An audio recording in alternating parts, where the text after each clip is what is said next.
महारो राजस्थान का वक्त हुआ है। नमस्कार, मैं रविंद्र सिंह आपके साथ। खेतड़ी में जो कोलिहान खदान हादसा हुआ उससे जुड़ी पल पल की अपडेट और जानकारी और खबरें आप तक पहुंचा रहे हैं। इस वक्त एक बड़ी खबर यह कि खदान हादसे में एक अधिकारी की मौत हो गई है। 14 लोगों को हालांकि सुरक्षित बाहर निकाल लिया गया है, लेकिन दुखद रूप से एक अधिकारी की इस खदान हादसे में जान चली गई है। 14 लोगों को तो सुरक्षित बाहर निकाल लिया गया है। 16 घंटे ये रेस्क्यू ऑपरेशन चला। मुख्य सतर्कता अधिकारी उपेंद्र पांडे की इसमें मौत हो गई है। कोलकाता विजिलेंस टीम में तैनात थे पांडे, जिनकी जान चली गई है। घायलों को फिलहाल जयपुर में अस्पताल में भर्ती किया गया है, जहां पर उनका इलाज चल रहा है। ग्राउंड जीरो की ये तस्वीरें इस वक्त आप देख रहे हैं, किस तरह से पूरा रेस्क्यू ऑपरेशन लगातार ये चलाया गया। 16 घंटे तक का ये ऑपरेशन। कल आपको बता दें कि लिफ्ट टूटने से खदान में विजिलेंस की टीम फंस गई थी और विजिलेंस की टीम फंसने के बाद ये 16 घंटे का लगातार ऑपरेशन चलाया गया। 14 लोगों को सुरक्षित बाहर निकाल लिया गया, लेकिन एक अधिकारी की इस हादसे में दुखद रूप से जान चली गई है। मुख्य सतर्कता अधिकारी उपेंद्र पांडे, जिनकी मौत हो गई है। खेतड़ी कॉपर खदान में ये हादसा हुआ है, इससे जुड़ी हुई पल पल की जानकारी आप तक पहुंचा रहे हैं। कोलकाता हेडक्वार्टर से जांच के लिए टीम पहुंची थी और अचानक तभी यह हादसा हुआ। 14 मई यानी कल की बात थी, जब रात 8 बजे टीम के खदान से यह हादसा हुआ। जब खदान में जा रही थी, लिफ्ट में लगा हुआ लोहे का रस्सा जो था वो टूट गया। ये वहीं पर फंस गए। 1875 फीट गहरी खदान में विजिलेंस टीम के 14 सदस्य फंस गए थे। 8:30 बजे के करीब पुलिस प्रशासन खदान के मेन गेट पर पहुंचा। फिर उसके बाद तुरंत रेस्क्यू ऑपरेशन शुरू किया गया। 9 बजे रेस्क्यू टीम खदान के अंदर पहुंची। फिर ये खदान में ऑपरेशन शुरू हुआ। दूसरे चरण में हिंदुस्तान कॉपर का मेडिकल दस्ता खदान के अंदर पहुंचा। फिर यानी आज सुबह 8 बजे खदान से 3 लोगों को सकुशल बाहर निकाला और उसके बाद फिर 9 बजे यानी 1 घंटे बाद 5 और लोगों को सकुशल बाहर निकाला गया। फिर यह ऑपरेशन आगे बढ़ता हुआ 10 बजे जब पहुंचा तो 2 और लोगों को सकुशल बाहर निकाला गया। तो एक एक करके कहें कि ये निकाला गया। 11:30 बजे करीब 4 और लोगों को बाहर निकाला गया। तो कुल मिलाकर 14 लोगों को बाहर निकाला गया। 16 घंटे का ऑपरेशन चला। 14 लोगों को सुरक्षित बाहर निकाला गया, लेकिन एक अधिकारी की जान चली गई है। 1967 में खेतड़ी में ये कॉपर प्रोजेक्ट शुरू हुआ था, उसी की एक खदान थी। एशिया का सबसे बड़ा कॉपर प्रोजेक्ट है ये HCL खेतड़ी का, जहां पर यह जांच टीम आई हुई थी।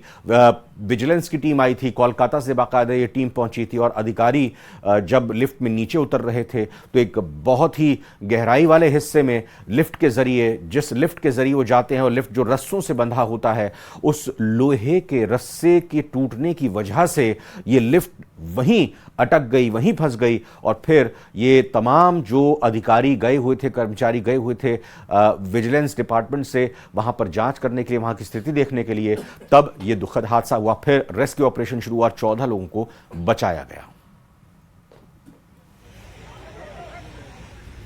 इसमें 15 लोगों का रेस्क्यू किया है। 14 को तो सकुशल बाहर निकाल गए हैं और एक को मरते व्यक्ति हो गया। एक की हो गई, ईडी था ना उसकी। तो मतलब टोटल 14 लोग बाहर आए हैं 15 में से और एक की मौत हुई है। नहीं, 14 ही थे टोटल। 14 में एक की हो गई। एक की मौत हुई है। आपका नाम बताएं? मनीष। आपका नाम बताएं? भवानी सिंह, माइनिंग में। SDRF से? हाँ, नहीं, मैं EF कंपनी से हूँ। अच्छा, इसी कंपनी में काम कर रहे हैं, है ना? हाँ, माइनिंग में। खेतड़ी के कोलिहान खदान में बड़ा हादसा हुआ और करीब 15.5 घंटे जो रेस्क्यू ऑपरेशन है वो चला है। रात को जो टीम है उसको 3 चरण में यहाँ पर उतारा गया। उसके बाद रात को SDRF की टीम पहुंची और SDRF की टीम वो नीचे उतरी। उसके बाद जो उनको रेस्क्यू करके वो लाया गया। फिर 0 पॉइंट पर यहाँ का मेडिकल स्टाफ है वो पहुंचा और उसके साथ खेतड़ी उप जिला अस्पताल के 2 डॉक्टर हैं वो भी पहुंचे और वहां पर उनको प्राइमरी ट्रीटमेंट दिया गया। और 4 चरण में इस रेस्क्यू को पूरा करते हुए 14 अधिकारियों को सकुशल लाया गया। वहीं एक विजिलेंस टीम के अधिकारी की मौत हो गई।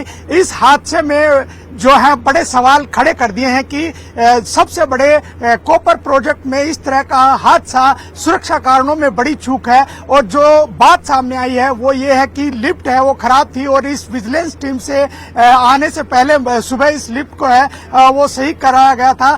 ऐसे में अब यहाँ के जो मॉक ड्रिल और जो इनकी मेंटेनेंस है उसको लेकर भी बड़े सवाल खड़े होते हैं। अब देखना ये होगा कि कब इस मामले में जांच होती है और जांच में क्या कुछ निकल कर आता है। करसन सिंह शेखावत, न्यूज 18 राजस्थान, खेतरी, झुंझुनू। और खबरों का रुख करते हैं। बीजेपी नेता राजेंद्र राठौड़ ने न्यूज 18 राजस्थान से खास बातचीत में कांग्रेस पर जमकर हमला बोला। उन्होंने कहा कि गमछा डांस करने से कांग्रेस उम्मीदवार जीतेंगे नहीं। कांग्रेस मुंगेरी लाल के हसीन सपने देख रही है। बीजेपी के वरिष्ठ नेता और पूर्व नेता प्रतिपक्ष राजेंद्र राठौड़ हमारे साथ मौजूद हैं। राठौड़ साहब, तेलंगाना में आपने काफी लंबा वक्त गुजारा, किस तरह का माहौल वहां पर दिखाई पड़ा आपको? तेलंगाना में पिछले लोकसभा के चुनाव में भारतीय जनता पार्टी का आस्तीत प्रदर्शन नहीं रहा था। 17 में से 4 लोकसभा में भारतीय जनता पार्टी विजयी रही और मैं मेरे लगभग 12, 13, 15 दिन के प्रवास के अनुभव से कह सकता हूं कि इस बार वहां के लोग भारतीय जनता पार्टी और नरेंद्र मोदी जी को प्रधानमंत्री बनाने के लिए जिस प्रकार का वातावरण मैंने देखा, कम से कम तेलंगाना में 4 सीटें बढ़कर 12 सीटें कम से कम हो जाएगी। इस प्रकार का वातावरण बना हुआ है क्योंकि वहां उम्मीदवार गौण थे। सिर्फ दुनिया के सबसे लोकप्रिय नेता नरेंद्र मोदी जी का ही चेहरा था। कांग्रेस सत्ता में आई, उन्होंने जो वादे वहां के लोगों से 6 बड़े बड़े वादे किए, उनमें से एक वादे के अलावा कोई पूरा नहीं कर सकी और केसीआर की लूट और झूठ की सरकार से लोग त्रस्त थे। अब लोग दोनों को के विकल्प के रूप में भारतीय जनता पार्टी को अपनाना चाहते हैं और इसी नाते बड़ा शानदार वातावरण भारतीय जनता पार्टी के पक्ष में तेलंगाना में बना हुआ है। अमित शाह जी ने कल पश्चिम बंगाल में चुनावी रैली को संबोधित करते हुए कहा कि अब तक 370 सीटों पर चुनाव हो चुका है और इसमें से 270 सीटें बीजेपी जीत रही है और हम 400 पार जा रहे हैं। आप क्या मानते हैं? निश्चित तौर पर अमित शाह साहब का आंकलन बिल्कुल सटीक और सही है। और अब धौलपुर से एक बड़ी खबर आ रही है, जहां बीहड़ में पुलिस और इनामी बदमाश के बीच मुठभेड़ हुई है। मुठभेड़ में बदमाश के पैर में गोली लगी है। पुलिस ने इनामी बदमाश को जिला अस्पताल में भर्ती किया है। ये तस्वीर आप देख सकते हैं। वही बदमाश जिसके पैर में गोली लगी है, इलाज चल रहा है। बदमाश रज्जों पर यूपी और राजस्थान यानी 2 राज्यों में कई मामले दर्ज हैं। 45,000 रुपए का इनामी बदमाश है राजवीर उर्फ रज्जो। बदमाश पर लगभग 12 संगीन मामले दर्ज हैं। बसेड़ी थाना इलाके के जंगलों में यह मुठभेड़ हुई और इसी मुठभेड़ के दौरान पैर में गोली लगी, घायल हुआ, उसको अस्पताल में लाया गया है। बीहड़ में पुलिस और इनामी बदमाश के बीच मुठभेड़ हुई, उसके बाद इसे अस्पताल लाया गया जहां उसका इलाज चल रहा है। करौली के सपोट्रा से यह बड़ी खबर, जहां बनास नदी में डूबने से 2 युवकों की मौत हो गई है। बनास नदी में नहाने गए थे दोनों युवक। इसी दौरान गोताखोरों ने नदी से बाहर शवों को तो निकाल लिया है। मीणा बड़ौदा के ये मृतक रहने वाले बताए जा रहे हैं। सामुदायिक स्वास्थ्य केंद्र हाड़ौती की मोर्चरी में उनके शवों को रखवाया गया है। जब बनास नदी में 2 युवकों के डूबने की खबर लगी तो उसके बाद वहां स्थानीय लोग इकट्ठा हो गए। इस उम्मीद के साथ इन युवकों को निकालने की कोशिश की गई, लेकिन दुखद ये रहा कि दोनों युवकों के शव निकाल लिए गए हैं और जो उम्मीद थी वो टूट गई क्योंकि कोई भी इन दोनों में से जिंदा नहीं बच पाया। सीकर में खून चढ़ाने के बाद महिला की मौत के मामले में अपडेट आ रहा है, जहां पर महिला के परिजनों ने मुकदमा दर्ज करवा दिया है। सीता ब्लड बैंक के संचालकों के खिलाफ केस दर्ज कराया है। अस्पताल के डॉक्टर हेमंत कटारिया के खिलाफ भी केस दर्ज कराया गया है। खून चढ़ाने के बाद इलाज के दौरान गर्भवती की मौत हो गई थी। इसी मामले में मामला दर्ज कराया है और महिला के बच्चे की भी जन्म से पहले ही पेट में ही मौत हो गई थी। 2 महिलाओं की हालत भी अभी भी गंभीर बताई जा रही है। दोनों महिलाओं का जयपुर में फिलहाल इलाज चल रहा है। तो ये सीकर का मामला जो लगातार प्रमुखता से हमने आपको दिखाया था, उसमें परिजनों ने कार्रवाई के लिए मामला दर्ज कराया है। श्री गंगानगर के हिंदूमल कोट थाना क्षेत्र में भारत पाक अंतर्राष्ट्रीय सीमा पर सीमा सुरक्षा बल के जवानों ने बड़ी मात्रा में हेरोइन बरामद की है। गश्त कर रहे जवानों को जीरो लाइन और बॉर्डर फेंसिंग के बीच 3 पैकेट हेरोइन के बरामद हुए। बरामद हेरोइन का जो वजन है वो करीब 2.5 किलो बताया जा रहा है। आशंका जताई जा रही है कि पाकिस्तान से ड्रोन के जरिए ये पैकेट भारत में गिराए गए हैं। बीएसएफ ने हिंदूमल कोट थाने में मामला दर्ज करा दिया है। तो वहीं आसपास के इलाके में संदिग्धों पर कड़ी निगाह रखी जा रही है।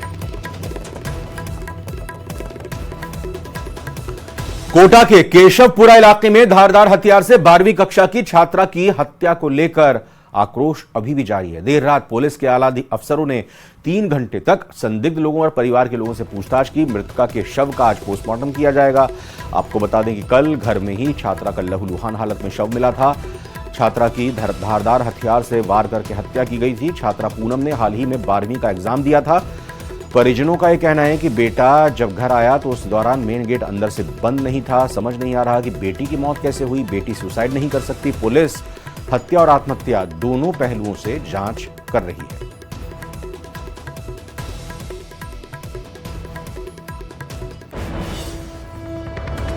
यहाँ पर जैसे एक जो बच्ची है उसको गर्दन पे उसके चोट लगी है और तेज़ हथियार से उसको गर्दन पर चोट लगी। तो उस पर हमने सब यहाँ पर आए, मैं भी आई, FSL को भी मौके पर बुलाया, डॉग स्क्वाड को, MOB को, तो सभी मौके पर आए और जो भी है संदिग्ध हालात लग रहे हैं। सभी से अभी पूछताछ जारी है। FIR दर्ज कर ली जाएगी और अगर जैसी कोई और आती है बात सामने तो आपको बता देंगे। जो घर पे अकेली थी उसकी भाभी के साथ, और जो है उसकी सूचना मिली कोई लगभग 3:30 बजे। हमारे पार्षद पति हैं पप्पू जी, उन्होंने FIR पुलिस को थाने में फ़ोन किया। पुलिस यहाँ आई और उसके बाद से लगातार पुलिस भी पूछताछ कर रही है। उसके गर्दन में चोटें थी और काफ़ी गंभीर चोटें थी। पूरा रक्त से सना हुआ जो है पूरी रोड है। तो निश्चित रूप से जिस तरीके का वाकया लग रहा है तो उसमें ऐसा लग तो रहा है कि उसका जो है किस प्रकार से ये हो सकता है, क्योंकि उसकी गर्दन में चोटें हैं और पूरा मामला एक संदिग्ध मामला है जिसमें मैं समझता हूँ पुलिस अपना अनुसंधान कर रही है। बड़ी खबर, जहां हेरिटेज निगम की बड़ी कार्रवाई देखने को मिली है। आदर्श नगर जोन में सामुदायिक केंद्र को अपने कब्जे में लिया है। 3 सामुदायिक केंद्र की बुकिंग कैंसिल कर ली गई है, अपने कब्जे में ले ली गई है। आदर्श सतर्कता शाखा ने यह कार्रवाई की। जिन सामुदायिक केंद्र में अग्रिम बुकिंग थी वो सभी निरस्त कर दिए गए। अब सामुदायिक केंद्र की बुकिंग हेरिटेज निगम के अधीन रहेगी।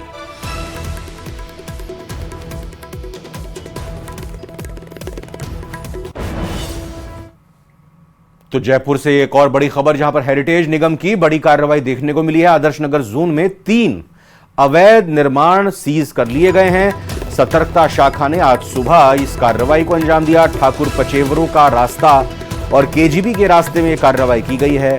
तालाबंदी और सीलिंग की कार्रवाई की गई है।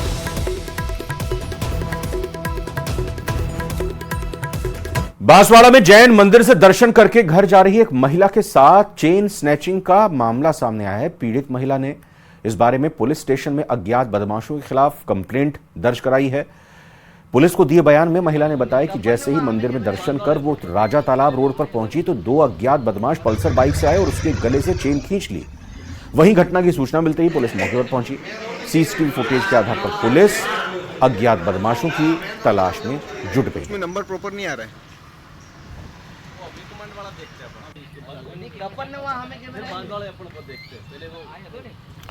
जैसलमेर में सड़क हादसे में 2 लोगों की मौत हो गई जबकि 4 लोग घायल हो गए। हड्डा गांव के पास मंगलवार देर शाम स्कॉर्पियो अनियंत्रित हो गई और फिर पलट गई। मौके पर मौजूद लोगों ने 108 यानी 108 पर कॉल किया। इसकी मदद से तुरंत सभी को जवाहर अस्पताल पहुंचाया गया, जहां इलाज के दौरान 2 लोगों की मौत हो गई। वहीं अन्य 4 घायलों का उपचार इलाज चल रहा है। पुलिस ने दुर्घटना के कारणों की जांच शुरू कर दी है।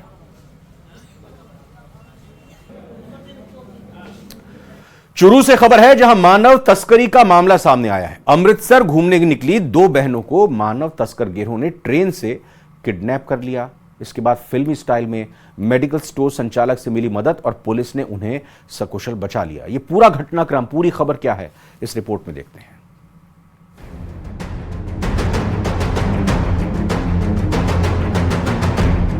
नशीले केक का खतरनाक खेल, ट्रेन में 2 नाबालिग का किडनैप, फिल्मी स्टाइल में मिली मदद, मानव तस्करी का डर्टी गेम।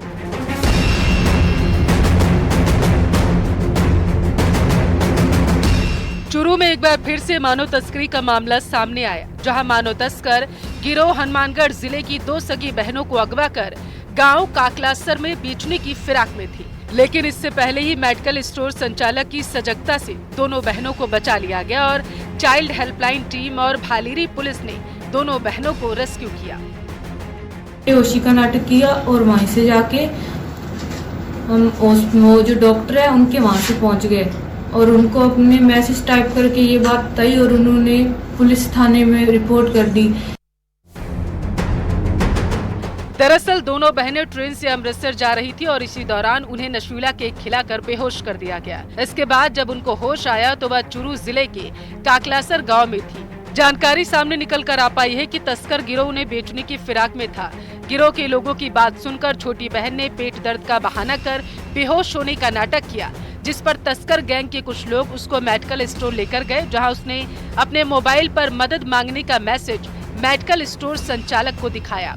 खतरे को भांपते हुए स्टोर संचालक ने इसकी सूचना कंट्रोल रूम और चाइल्ड हेल्पलाइन टीम को दी, जिसके बाद भालेरी पुलिस और चाइल्ड हेल्पलाइन टीम मौके पर पहुंची और उनका रेस्क्यू किया गया।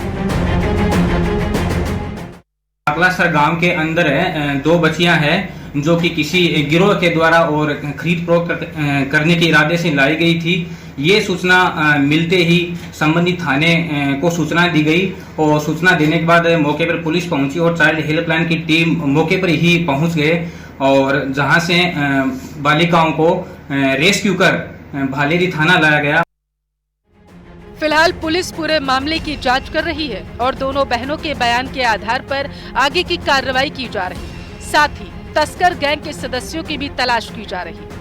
मेडिकल काम करता है, उस आदमी ने बताया कि कोई 2 लड़कियां हैं, कोई लग रहा है उनके साथ कुछ गलत हो सकता है, तो इस पे तुरंत ही SHO वहाँ मेडिकल पे जो दुकानदार है उनसे बात करी और लड़कियों के बारे में जब वहाँ पहुँचे तो बताया कि लड़कियाँ यहाँ से निकल चुकी हैं, तो उनकी तलाश के लिए वहाँ आसपास के गांव के जो लोग हैं सरपंच सबको बताया गया, उनकी टीमों को बताया गया, तो उन्होंने मेहनत करके लड़कियों के बारे में बताया कि लड़की यहाँ पे है और उनको दोनों लड़कियों को रेस्क्यू कर लिया गया। फिर चाइल्ड लाइन और जो हमारे CWC हैं वो उनसे लड़कियों की काउंसलिंग कर रही है, पता लगा रहे हैं किस लिए ऐसा हुआ है। ऐसा पहली बार नहीं है, चूरू में इसके पहले भी मानव तस्करी के मामले सामने आ चुके हैं। ऐसे में अब देखना ये होगा कि आखिरकार इस गैंग के सदस्य कब गिरफ्तार होते हैं, उनका नेटवर्क कितना बड़ा है, ये भी जांच में सामने आएगा।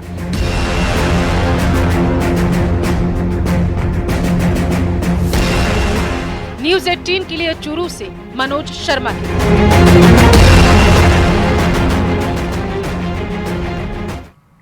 न्यूज़ 18 को दिए इंटरव्यू में प्रधानमंत्री नरेंद्र मोदी ने साफ साफ कहा है कि जिस दिन वो हिंदू मुसलमान करेंगे उस दिन वो सार्वजनिक जीवन में रहने योग्य नहीं रहेंगे। इस बार मुसलमान आपको वोट देगा? आपको उनके वोट की चाहत है? मैं ये मानता हूं कि मेरे देश के लोग मुझे वोट देंगे। मैं जिस दिन हिंदू मुसलमान करूंगा ना, उस दिन मैं सार्वजनिक जीवन में रहने योग्य नहीं रहूंगा और मैं हिंदू मुसलमान नहीं करूंगा, ये मेरा संकल्प है।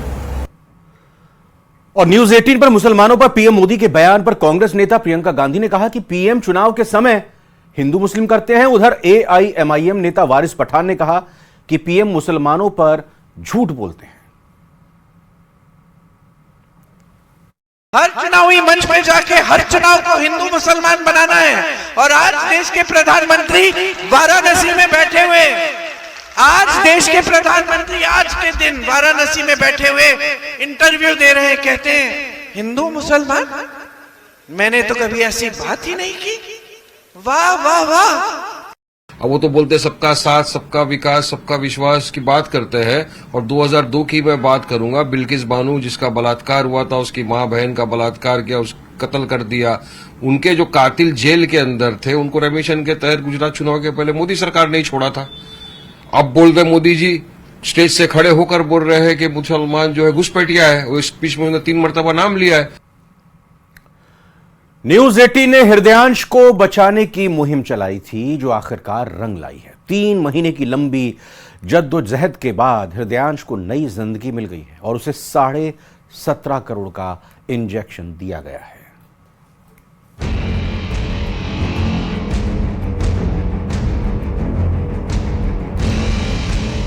न्यूज़ 18 की मुहिम लाई रंग।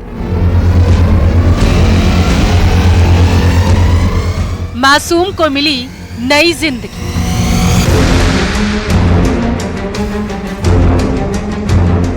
17 करोड़ की लगी संजीवनी।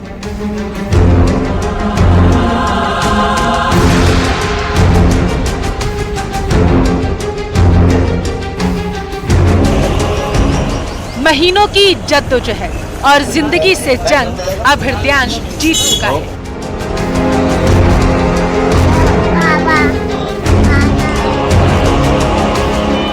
स्पाइनल मस्कुलर एट्रोफी से पीड़ित हृदयांश अब आम लोगों की तरह ही जिंदगी जी सकेगा। जी हाँ, क्योंकि मासूम हृदयांश को 17.5 करोड़ की कीमत वाला दुनिया का सबसे महंगा इंजेक्शन लगाया गया है। इस इंजेक्शन को अमेरिका से भारत लाया गया, जहां जयपुर के जेके लोन अस्पताल में मासूम हृदयांश को इंजेक्शन लगाया गया। अगले 24 घंटे हृदयांश को डॉक्टरों की निगरानी में रखा जाएगा। कुछ दिनों तक दवाइयां चलेंगी और इसके बाद हृदयांश आम लोगों की तरह जीवन जी सकेगा। हाँ सर, ये बहुत ही डिफिकल्ट रास्ता था जिसको हम तय कर पाए। इसके लिए पेरेंट्स ने बहुत मेहनत करी, पेरेंट्स और जो सगे रिश्तेदार हैं उन्होंने बहुत मेहनत करी, जो बच्चे के क्राउड फंडिंग पोर्टल के लिए जुटे रहे और धन एकत्रित करके ये लोग दवा को खरीद पाए। आज हम बहुत खुश हैं कि हम इस दवा को लगा पाए। इसके लिए बहुत ही पेपर वर्क, बहुत सारा कागजी कार्यवाही हमें करनी पड़ी, जिसको हम पिछले 2 से 3 महीने से कर रहे थे, और आज हम इस काम को सक्सेसफुली कंप्लीट कर पाए और ये हम लोग दवा को शुरू कर कि इसके अंदर कुछ दिनों में 7 से 14 दिन में हमें सुधार दिखना चाहिए और धीरे धीरे करके उस बच्चे की जो मोटर पावर है उसमें और बेहतरी होनी चाहिए। बता दें कि मासूम के परिजनों के साथ साथ पुलिस महकमे के आला अधिकारियों समेत तमाम लोगों ने सोशल मीडिया पर अपील कर क्राउड फंडिंग की थी। हृदयांश को नया जीवन देने में इंजेक्शन बनाने वाली कंपनी का भी बड़ा योगदान है। कंपनी ने भी हृदयांश के इलाज में काफी मदद की। उन्होंने इंजेक्शन की 17.5 करोड़ रुपए की राशि को 4 किश्तों में जमा कराने की छूट दी। कंपनी ने 4 किश्तों में पेमेंट करने की छूट दी। हृदयांश के घर वालों ने मुहिम में शामिल सभी लोगों का आभार जताया। उसका हम तहे दिल से, बहुत दिल की गहराइयों से इनका अभिनंदन करते हैं। और सबसे ज्यादा ये जो मेरे दामाद हैं, वो जो पुलिस विभाग में सब इंस्पेक्टर हैं, मैं सबसे अधिक पुलिस विभाग के बड़े अधिकारियों, आला अधिकारियों, जिन्होंने अपना बेटा समझ करके इस हृदयांश के लिए सहयोग किया, मैं उन अधिकारियों का जीवन में एहसास नहीं चुका सकता। और चलिए आपको ये बताते हैं कि आखिर ये कौन सी बीमारी है जिससे हृदयांश पीड़ित है। स्पाइनल मस्कुलर एट्रोफी एक जेनेटिक बीमारी है। यह दुर्लभ न्यूरोमस्कुलर डिसऑर्डर है। इस बीमारी के कारण पीड़ित के कमर से नीचे का हिस्सा बिल्कुल भी काम नहीं करता। यह दुर्लभ बीमारी इसलिए भी जानलेवा है क्योंकि सिर्फ 24 महीने की उम्र तक ही इस बीमारी का इलाज संभव है। बीमारी के कारण फिजिकल एक्टिविटी करना बेहद ही मुश्किल हो जाता है। समय पर इलाज नहीं होने पर यह पूरे शरीर में फैल जाती है, जिससे जान जाने का खतरा बढ़ जाता है। 17 करोड़ की संजीवनी से हृदयांश फिर से अपने पैरों पर जल्द खड़ा होगा। डॉक्टरों का कहना है कि 7 से 14 दिन में हृदयांश में सुधार देखने को मिलेंगे और धीरे धीरे वो अपने पैरों पर खड़ा हो जाएगा। हृदयांश को नई जिंदगी देने की मुहिम कामयाब हुई। परिजनों को आस है कि हृदयांश ठीक होकर घर के आंगन में दौड़ लगाएगा और अठखेलियां कर अपने बचपन के सुनहरे दिनों को जी सकेगा। न्यूज़ 18 के लिए जयपुर से आसिफ खान की रिपोर्ट। और अभी एक ब्रेक का वक्त हुआ है। बन रही है न्यूज़ 18 राजस्थान के साथ।